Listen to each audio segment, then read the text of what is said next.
What's happening this week in Warcraft? Hey, it's Soul, and you can help support the channel by liking this video, subscribing for more WoW coverage, and catching me live where I'm streaming. The 11.07 patch goes live this week, featuring a number of activities, but let's keep focused on what's actually happening this week and what to look out for. First, there is a long maintenance, of course. US realms can expect the usual patch-long break until realms go live. I'm going to be around during patch day while we wait for the servers, keeping y'all company, talking World of Warcraft, and of course doing some transmog giveaways over on the Twitch side of the live streams, and I hope to see you there. When realms are up, there are a few immediate things to observe. Let's start with some class tuning. I'll give very brief summaries and commentary and post the fixes up on screen. Unholy Death Knights are getting some overall help, as are Havoc Demon Hunters and Devastation Evokers. Marksman Hunters are getting a boost, as well as their Dark Ranger hero specialization.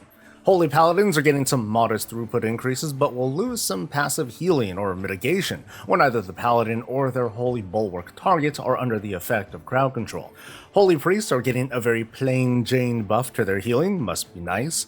Resto Druids are getting a discount on Surging Totem, which I'm just learning about now. That seems like a pretty cool spell. It's like a better healing rain, which is great for, a couple of those standstill fights. There are a few of them. Finally, Affliction Locks are getting some very nice increases, and if your class or spec wasn't mentioned, we'll see you in Season 2. I'm just kidding. Whether you're a human or a Kultiran, you can visit the barbershop now and sport super short elf ears. Now we're just waiting for all the other elf races to get updates so they can get the same. If you're on this list here on screen, your racial abilities are getting a bit of a buff. Ultimately, these are pretty small performance increases, but they're useful in a pinch and help your race feel a bit cooler.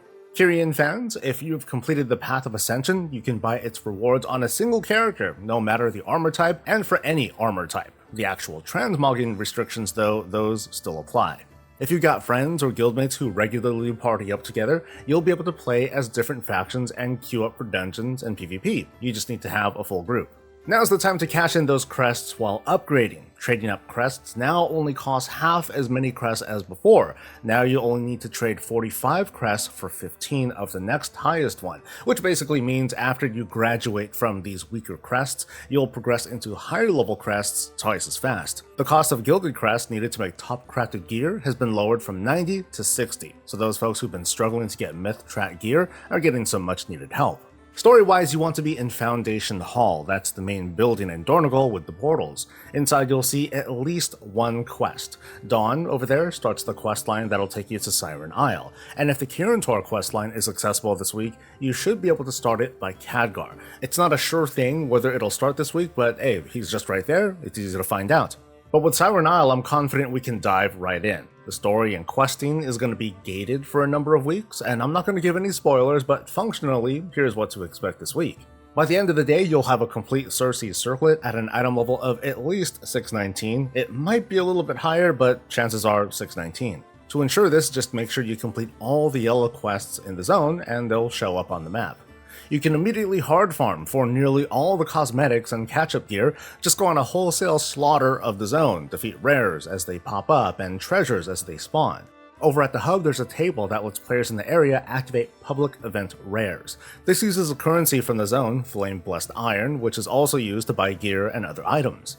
When a rare is activated, players have 3 minutes to get to the spawn point. After being defeated, there's a 5-minute cooldown before people can summon it again, so we can probably count on these rares being farmed heavily, at least in this first week. The zone has a Mechagon kind of vibe for those who played through it. There's a passive weekly world quest to complete activities and kill rares and do stuff until the bar is full, and you'll get a citrine. It's the gem for your ring. There's a follow-up quest to activate a storm version of the zone and another fill up the bar quest, only this time you have some crazy weapons to vaporize the enemies, and there's additional questing in that version of the zone too. The gems for Circe Circlet this week should be found from questing, the summonable rares, and the weekly quest.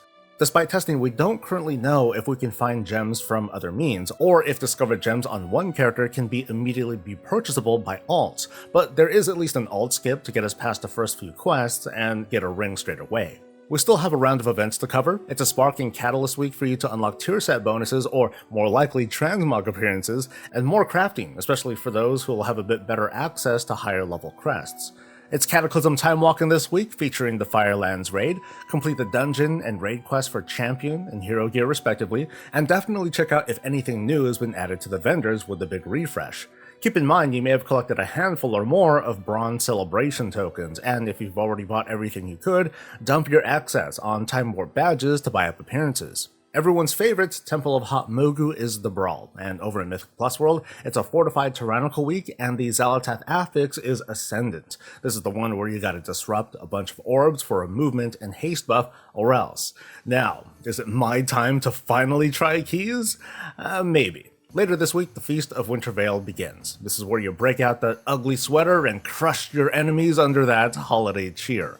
Let's keep an eye out for new rewards from activities and what's under the tree. It's the last week until we enter that holiday lull, with less news and more chill and, of course, good times. I hope you'll join me for more relaxing mornings with coffee or, whatever beverage suits you. Feel free to drop by for a hello, and otherwise, I'll see you tomorrow for maintenance. Be sure to like the video and subscribe too, that always helps. Let's have Bob close us out with another reminder that the Gilded Brutosaur is only up for a few more weeks. Stay safe, stay healthy, and stay breezy.